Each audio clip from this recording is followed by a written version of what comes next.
On this one for the 50, we take a frame brace kit that's not meant for this car, adapt it to the car, add a bar up here for some shocks. And look, there's a transmission. There's a transmission in the car. How exciting is that? Let's go.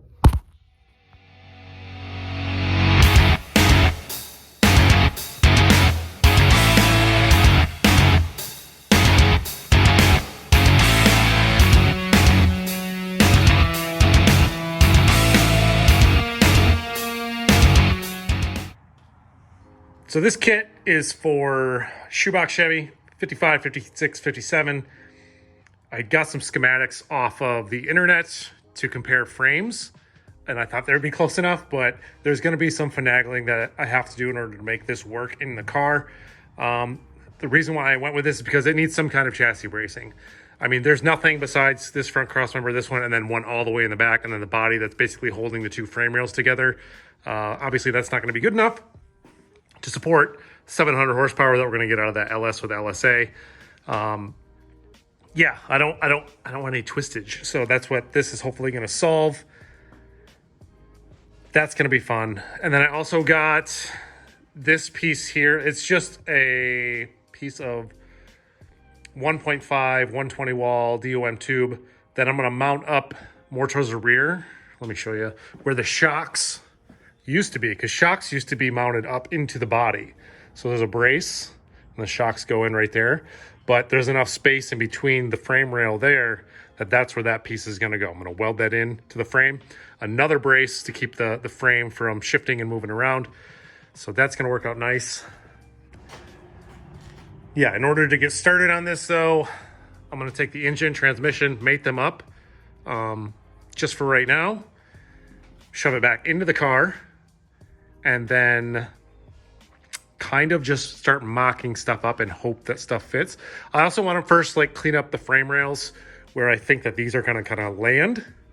That way I'm not in there cleaning it up while everything else is in my way.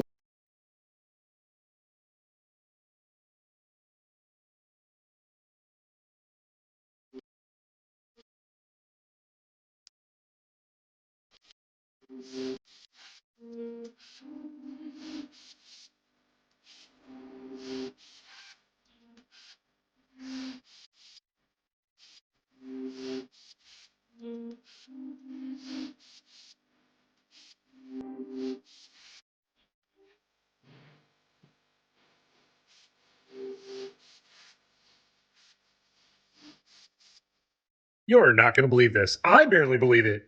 But as Derek would say, I got to. I'm looking right at it. 4L80E transmission fits in here without issue. No modification to that tunnel is going to be needed whatsoever, which I am ecstatic about because that means I don't have to modify anything. I just got to fix the floorboard and the toe board, and that all stays. I can maintain the inspection cover. It's going to look nice. I am pumped about that. Seriously. So cool. But now, see if I can show you.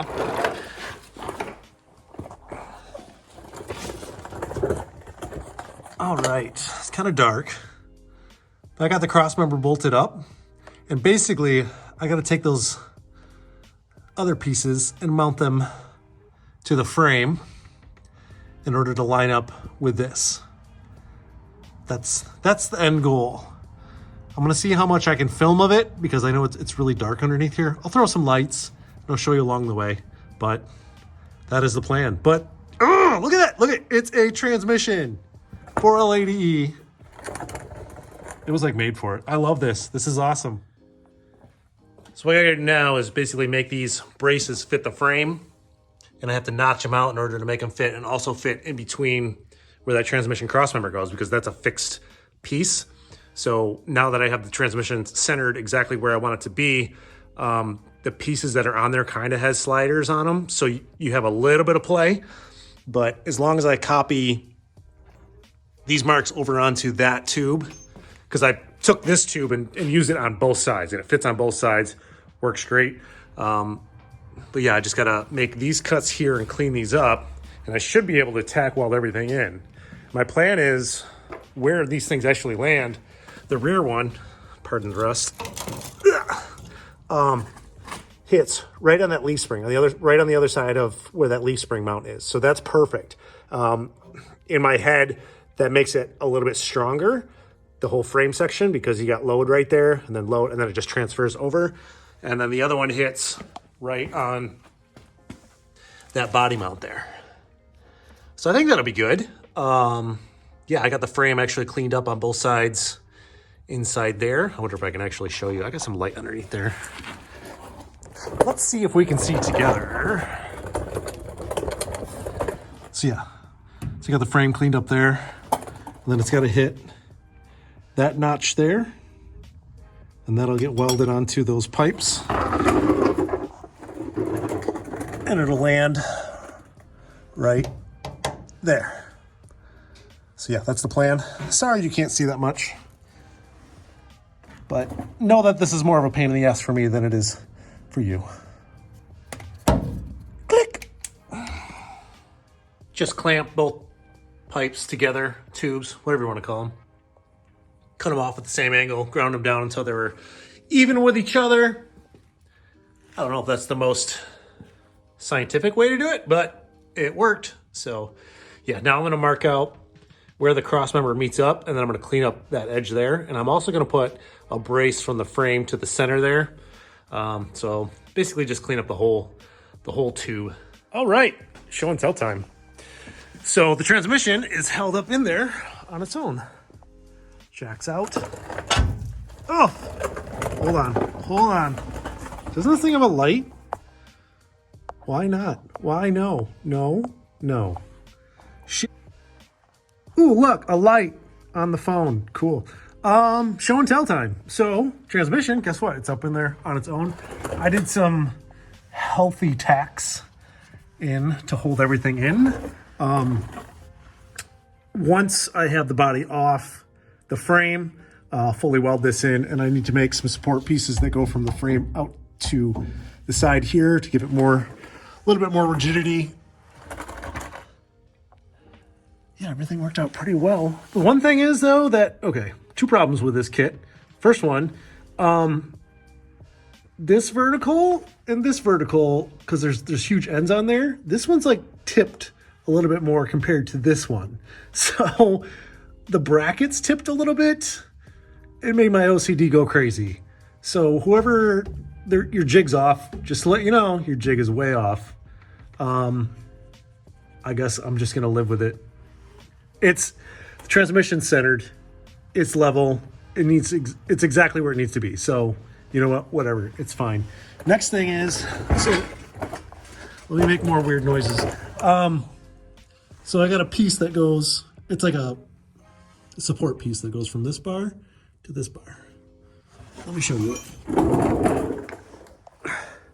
So here it is. Here's the second problem with this kit. Whoever did these bends, it must have been on a Friday and they wanted to get gone real quick.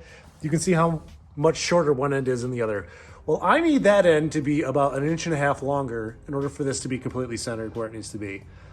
That sucks. So what I think I'm actually gonna do is chop this off, take that end, put it on there, weld it, grind it smooth, and then that will give me a good foundation to weld up underneath there. I mean, it's just a side brace type deal. So I think that my weld will be strong enough to hold that all together. I mean, it's holding all that together, so why not this? So I'm gonna do that right now. I'm gonna cut this, put it on there because I wanna get this on yet tonight too. Basically took some rough measurements from, you can kind of see the bend mark here, out, subtracted the 2, divided by 2, figured out how much to cut off that end, beveled the edge, and then I have it in 2 pieces of aluminum angle because that will center it. I'll make sure it's square with itself, and then I got it in a vise. I'm gonna tack it here, and I'm gonna go ahead, flip it around, tack the other side, and then I'll pull it off and then fully weld the whole thing around, and then I'll grind it smooth. You'll never know.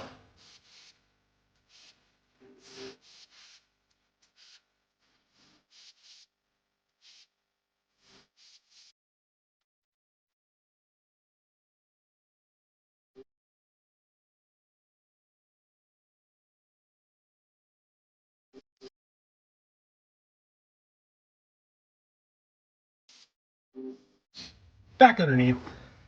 So you saw me just kind of like bevel out each end because I wanted it to fit. Because this frame is like a Coke bottle, it gets wider as it goes back. So same thing with these bars, it gets wider as it goes back. So I had to bevel it just kind of weird in order to shove it in there. And now it's like, it's a press fit in. Fits really, really nice. I'm gonna go ahead, clean up these bars here, and I'm just gonna you know, kind of tack weld this section in. Because like I said, again, once I get the frame off the car, then I'll go ahead and finish weld everything, clean everything up, and everything will get painted and go back together. But yeah, right now, clean those up, weld that in. There we go. I got some healthy tacks on both the front and the back, so that's not going anywhere. It's nice and centered. I like that a lot. It does look like it hangs kind of low compared to the frame, but honestly, it's not any lower than the transmission pan. And my Caltrax bars are going to be even lower than that when I get that mounted up. Not worried about that. Next up though, I want to mount a brace from like there to there, because the old shocks used to mount to the body here and right there, but we're not going to use that anymore. I want to mount it to the frame, chassis, whatever. But I think I got to cut this out to clear it, because I kind of want the bar to sit on top of the frame, because I want it to clear and be above that curve right there, because I don't want it to have any chance of interference with the drive shaft. And if I do have to clearance that out a little bit, because I do want this car pretty low, then it won't be an issue. So yeah, next up, that's what I'm gonna do, but that's actually gonna be tomorrow for me, but like 2 seconds for you. All right, here's that bar I wanna use for the shock mounts. Basically drew a line straight across 180 degrees out from each other, and then notched it out. So the inner notch there is the notch of the frame, and then the outer one, so this will just sit on top of the frame like that. Should give me a little bit more surface area, and it makes it high enough to where it's out of the way of like the drive shaft and stuff like that. So let's measures out to fit, but I don't know how much I gotta chop out of the body, maybe the floor pan, in order to make this fit. So I'm gonna get into there right now and figure that out. All right, so I got it tacked up in there. The way I had to make that fit, I basically took a BFH, picked those up. Now it has like a little bit of clearance in between that and the bar, and then on each end of the bar, I did leave 2 inches, but I cut it down to 1 inch on the top side there, because I had to like snake it up in through here and then twist it, and then I kind of cut out a little bit there for it to slide through first, and then it was like a Chinese puzzle to get it exactly where I wanted it to be, but it's plenty high. It's higher than the floor here where the drive shaft's going to come through, and I'm really pleased with that. That's pretty much it for the frame bracing that I'm going to do to this car, besides a few like tie-ins from the frame to those outer bars over there. Once I do a few more things to the body's coming off the frame, everything's going to get cleaned up, everything's going to get painted, go back together, look really nice underneath here. I'm really excited about that. So timeline wise, I've got about 2 months to get the car on the road. That'll give me about 2.5, 3 weeks of drive time before power tour. And I think I can do it. I believe in me. I hope you believe in me too. Hit that like, hit that subscribe. Got a lot more coming up for this car. Thanks again for watching, guys. We'll see you on the next one.